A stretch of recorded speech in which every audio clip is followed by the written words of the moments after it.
Let's try this again. My last one cut out because of internet not having enough feed. So anyhow, Matthew 25:21, and it's repeated in 23. Whenever the faithful servants or stewards of what they've been given, they say, "Well done, good and faithful servant. You have been faithful with a few things. I will put you in charge of many things." And this is the part that stood out. Come and share your master's happiness. This parable, there's points of connection between what is trying to be taught and the characters in the story. So this would be parables are allegories, but not every point in the story has a one-to-one correlation. Usually a parable is trying to get across a main point.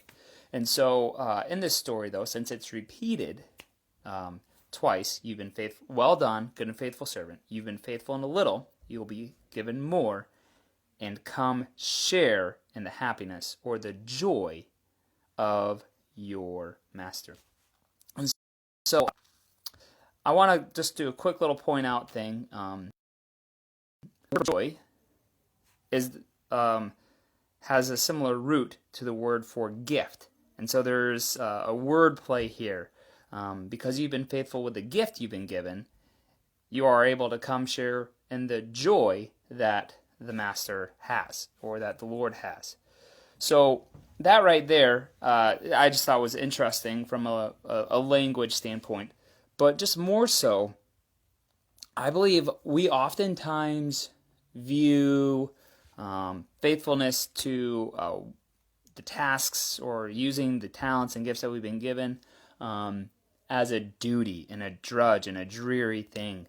Instead of this reality that if you are faithful in using what the Lord's given you, you're able to actually share in the joy that the Lord has. The Lord enjoys seeing you use the gifts that He's given you. The Lord has a joy in whether you're using a small gift for Him or you're using a large gift for Him. Notice that the master didn't say, "Oh, well done, you person that only had 2 bags of gold and used them well. I'll give you more things, but you don't really share my joy." He says, "Well done." I mean, it's word for word the exact same thing to the one who was faithful with 2 bags of gold as 5 bags of gold. So, points of encouragement. You might not feel like you have a lot. You might feel that you are not especially talented, you aren't especially rich, you don't have a lot, but just be faithful in that. And when you're faithful in it, you are actually able to share in the Lord's joy. Just like this master invited the servant to share in his joy. But also, I just want you to think about the reality that you can share in the joy of the Lord. A lot of us are probably feeling a little bit of the cabin fever that usually happens in snowy February times, but also the cabin fever that's been building for about a year. And I want to just give you this hope that you might feel like there's not much that you can do, but just be faithful.